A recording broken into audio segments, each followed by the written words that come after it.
Hello, everyone, and welcome back to Sharp Vision with 25, the podcast that discusses the benefits of prioritizing project pricing in your business strategy and why it matters.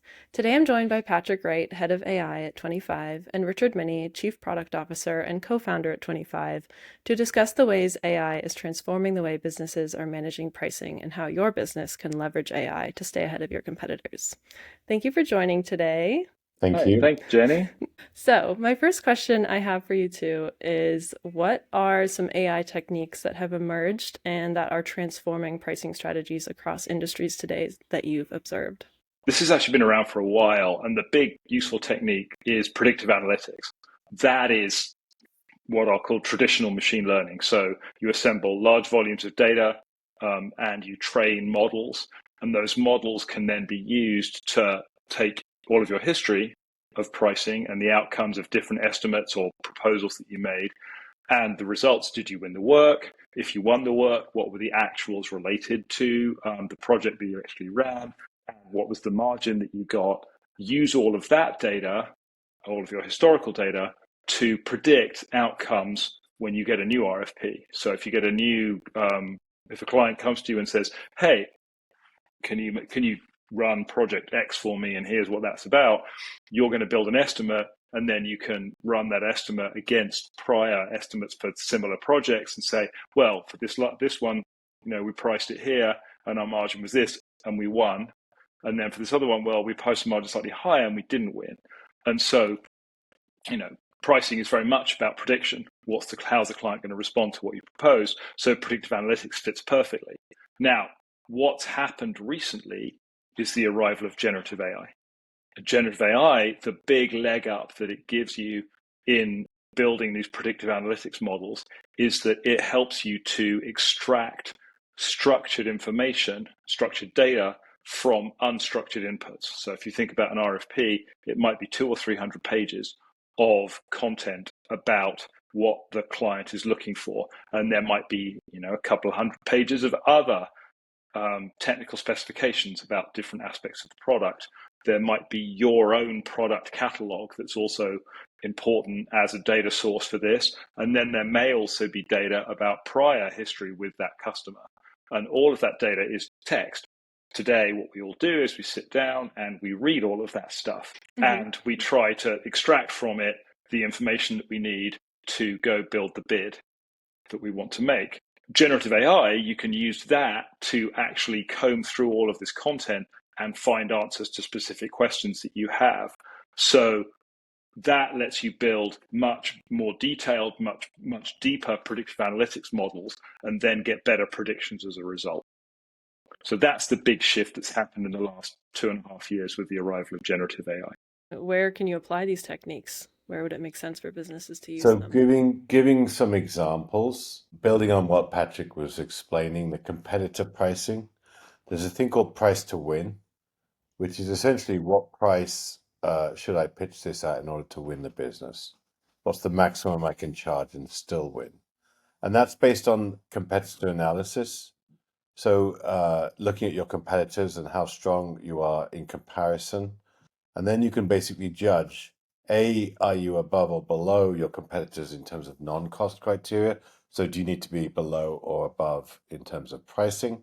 And B, how much? Obviously, you have to get hold of the competitive information. That's surprisingly available for government and federal and state proposals. Obviously, in the commercial environment, that's not as available, but people move around and people, it's a small world. So each industry has a network. Another example would be the bill rate. So becoming more detailed. So if you're selling a project, there's often a lot of labor associated with that. The classic approach of paying an hourly rate based on what the salary might be, or the salary times two if you're buying them in as a consultant, times 1.5 if they're coming in as a contractor.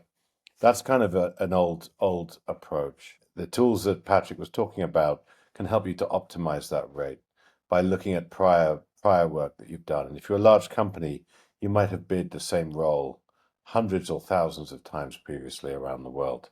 And you can analyze which rates were successful and which ones were not, and what the cost drivers were behind those rates. Maybe there were certain regions that were more expensive or certain customer types. So you can basically begin to come up with an optimal bill rate that you can charge for the service that you're offering. Can I jump in with another place where I think these techniques are really useful? Mm-hmm. Yeah. Actually, it's more of a pure generative AI output. We've talked about how you take all this unstructured data, you build you extract structured information from it, and then you build models. On the back end of the process, what clients want back in response to an RFP is a story. They want a proposal that explains who you are, what you can do, what you've done for others, and how you're going to meet the needs that they've expressed in their request for proposal. And you're stitching together a lot of content to do that. Some of that content is unique to this bid because what they're asking for is probably a unique project or a variation on something you've done before. But there's also quite a lot of boilerplate here. There may be statutory attachments that you need to include. There may be regulatory information. There may be things like testimonials. And assembling all of that content, right now, everybody does it by hand. I wouldn't necessarily call it chaotic, but it's a busy time, and you're also tend to be time crunched because you're at the back end, you're at the tail end of the process, and you're getting close to the deadline when you need to deliver. Generative AI is actually really useful if you hand it collateral and say, I want you to build a single PDF that's all of this and pull various pieces together in order and maybe create some text, some interstitial text that connects sections nicely. That's something that it can be quite adept at. So on the back end, using that can get you to a proposal that then you need to do some final review on, because you should never just trust what one of these models is spitting out and not review it. But then once you've reviewed it, you should have something that you can ship fairly quickly. Right. So it really is a big time save and labor save, and it can probably help you find things that you maybe would have missed out on before, just, scanning all your content with a human eye. Yeah, I think the key thing here is also that you've got this trade-off of quality and time, right? So I think a lot of what you hear or what we heard early in the hype cycle of generative AI is, oh, this is going to be such a time saver for everyone. It's just going to go do a bunch of intellectual or cognitive tasks for you, and you don't have to do them anymore. And then you can, go do something else.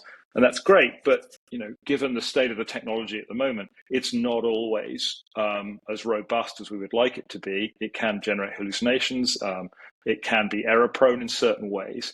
So what you tend to trade off if you don't do that inspection and checking on the back end is that you actually reduce the quality of what you're producing. So there's a bit of thinking through your process so that you do have effective review, but you can actually also use generative AI to do that, because you can start to ensure that various things you would absolutely want to ensure you're in the proposal are in there, and also the things that you don't want, keywords, phrases, other things, check that those are not present, and also just produce a summary of what you've generated and use that to sort of get a feel for, well, what's really there. So there is kind of like a balance, especially at the beginning, of needing to supplement with double checking. But as you said, it can kind of learn what you want included along the way as you continue to use it more. And so I know with 25, we talk a lot about value-based pricing and outcome-based pricing. And so how would you two suggest that AI can help these project-based businesses move beyond past traditional cost-plus and T&M pricing models to more value-based pricing and dynamic and strategic pricing approaches? So certainly there is a trend, it's been underway for probably 20 years, to move away from cost-plus and T&M. And you got to remember that moving away from cost-plus and T&M is essentially transferring risk from the customer to the contractor, to the supplier.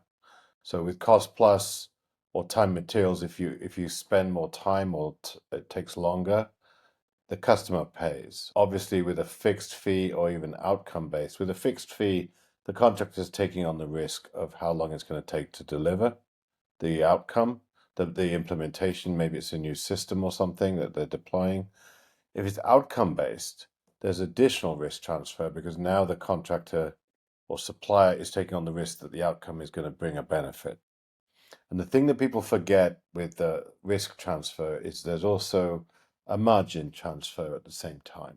So whereas a cost plus contract or a time materials contract might be at a 30% margin, on the cost of the person, even less in commoditized situations. A fixed fee project would be at a 50-60% margin. An outcome-based project where you're actually being paid based on the value the customer receives, the benefit, the cost savings, that could be a 200-300% margin. So there's a massive increase in margin as you transfer risk.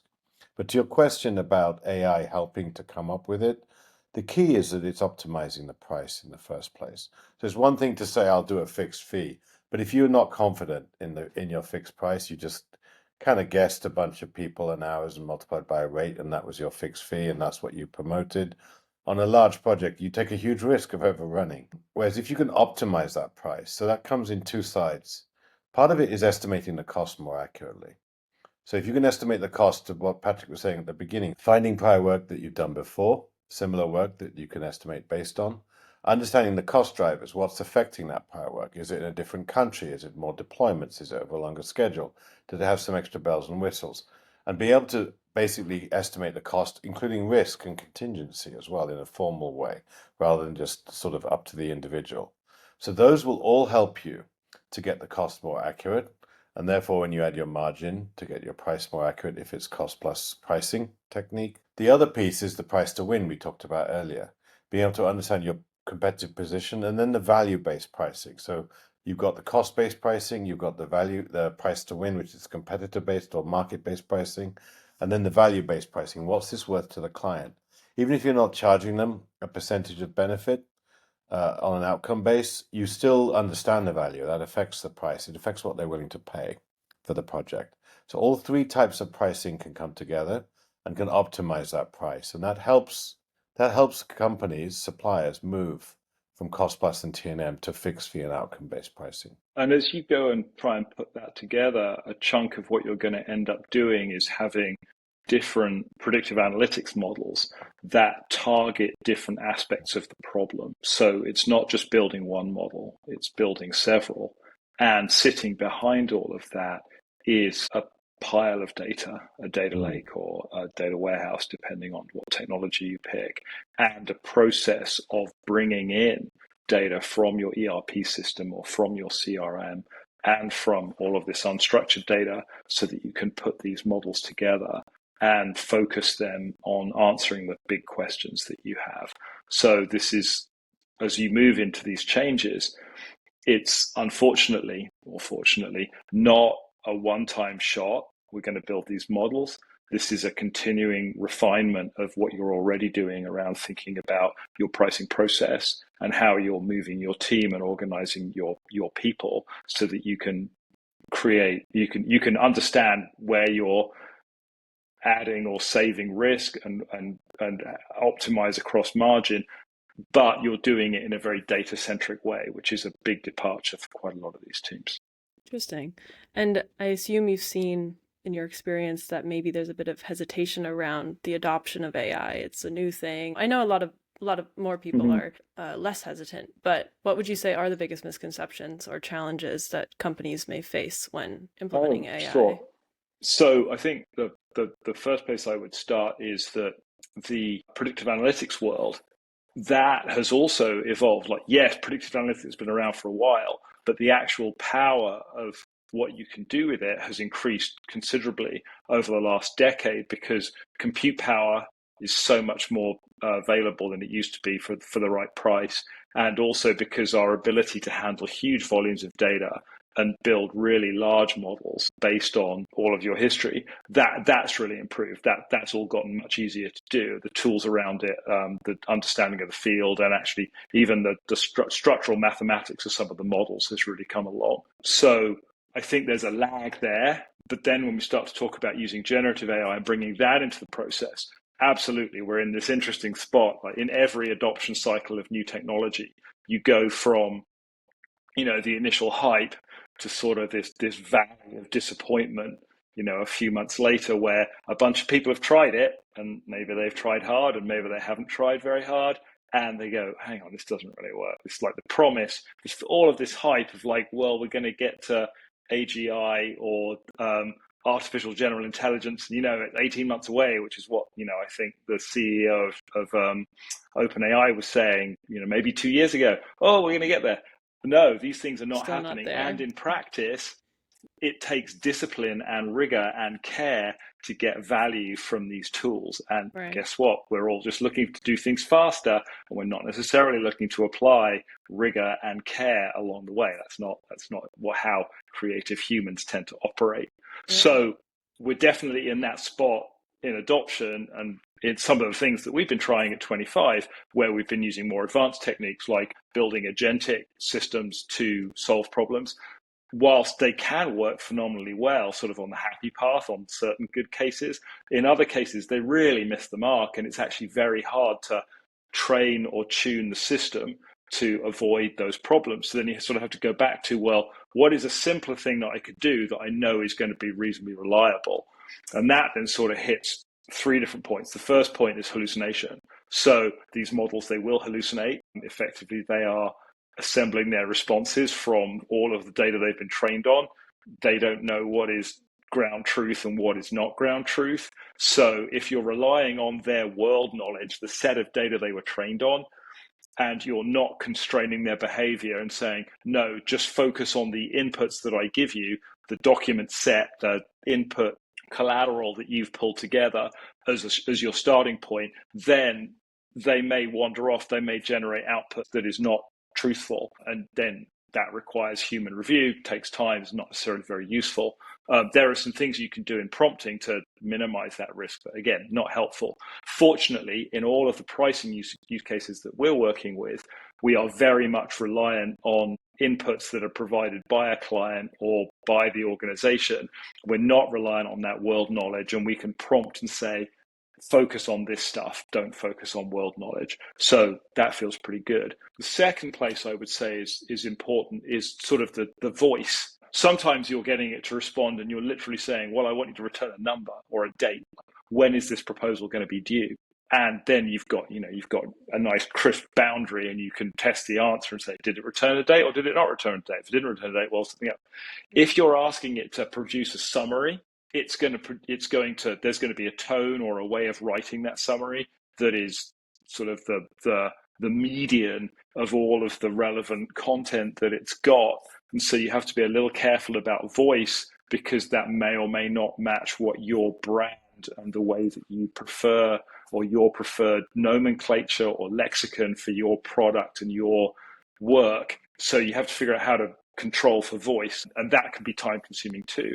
And then lastly, you build all of these systems, and it's fairly easy to build a proof of concept and to say, okay, I've got this idea, let's use some generative AI and some prompting to solve a problem. And, in your proof of concept, you run the happy path, everything's great.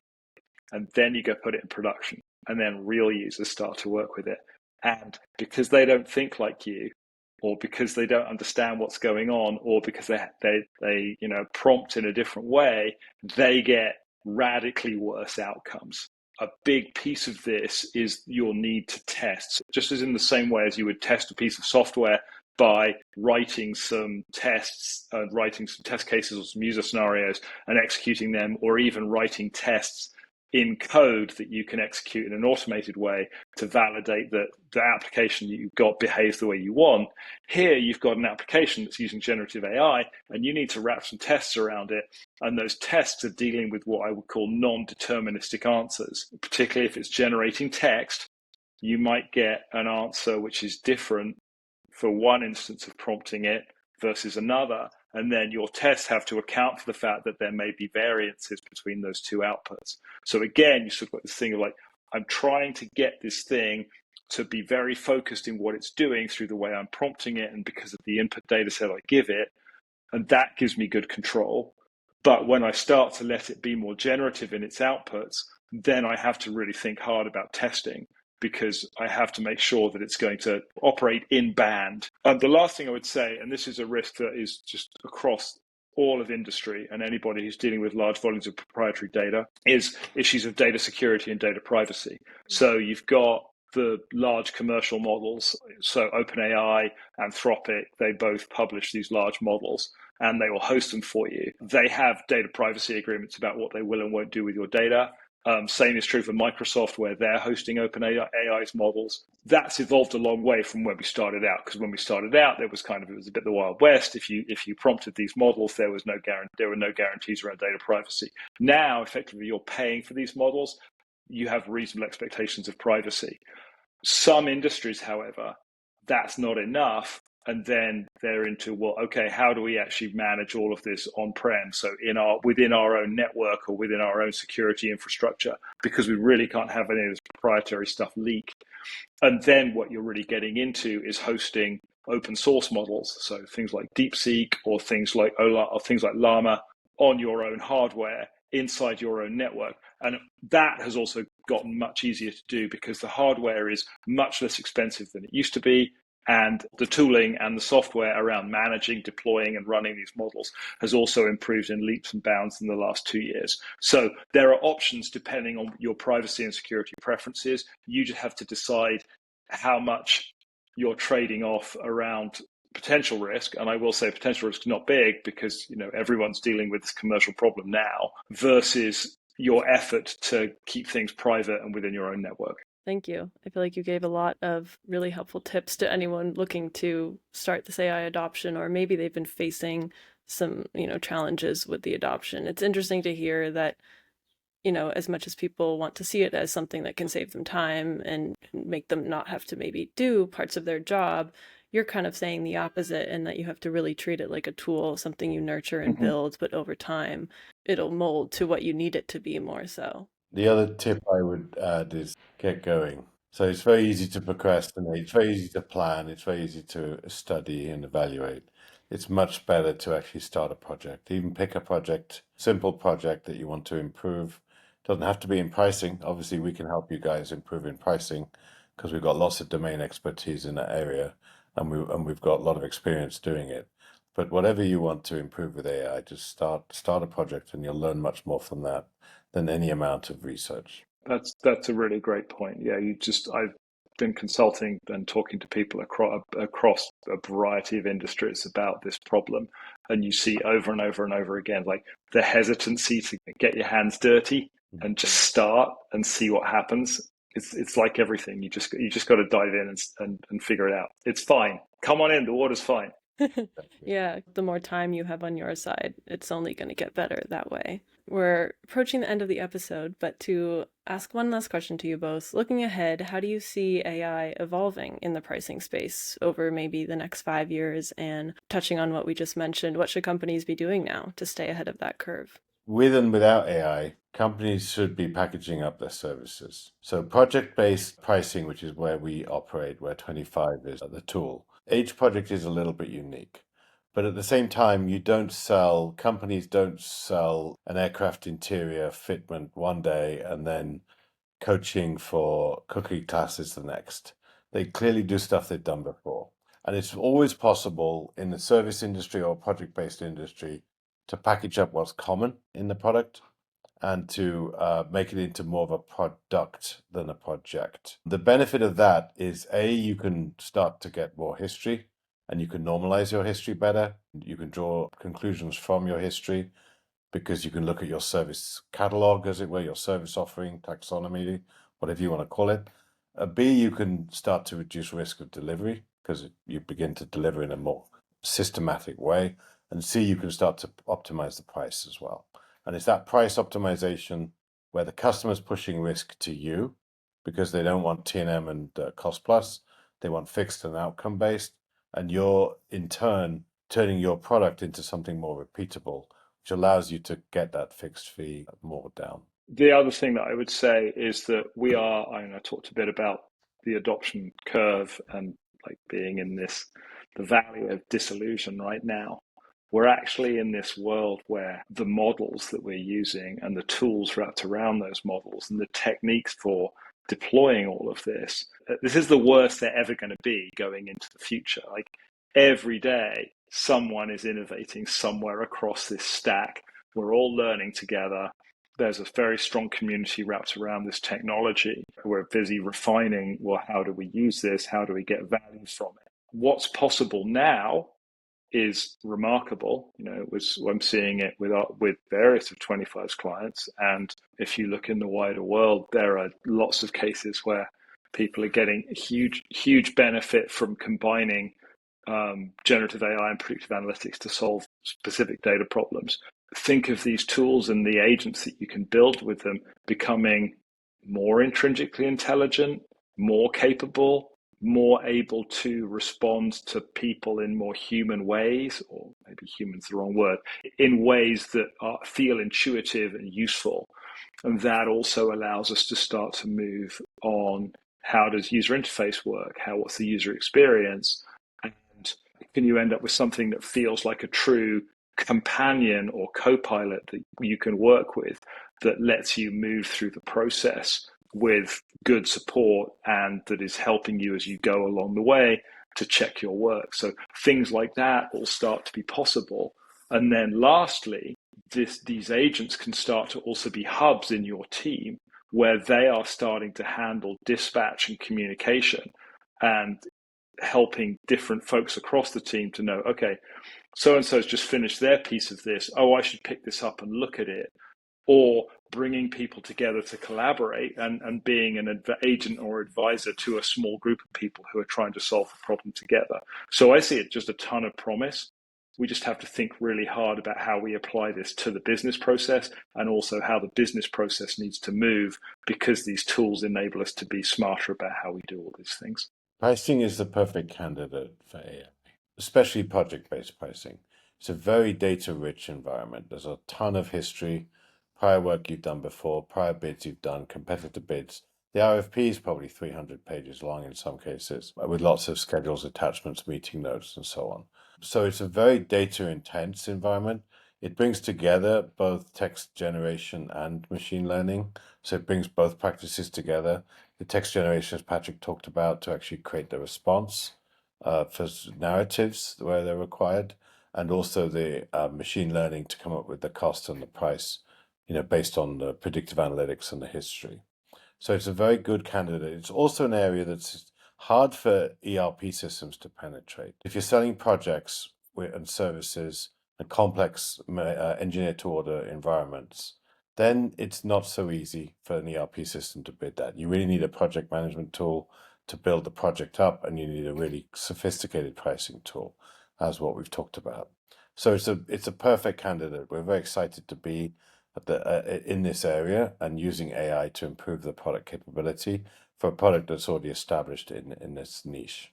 Thank you, guys. That was very interesting for me to listen to, as well as I know it will be for all of our listeners. A big takeaway I'm taking is that there have been somewhat misled expectations of using AI, but it's interesting to hear from you two that those expectations are true, but you also need to kind of maybe not lower them, but just get super realistic with the expectations, and that it's something that you need to work with and build with, and eventually it'll become something that integrates well into your pricing and business strategy. Yes. Really interesting. It's a difficult topic. It's an immature technology, but that makes it all the more beneficial to adopt, because you can be one of the early adopters as opposed to one of the laggards. It's very much like anything in life. The more you put into it, usually the more you can get out of it. Exactly. Great. Well, thank you, guys. All right. Thank you. Thank you so much, Jenny. Thank you, Richard. Thank you.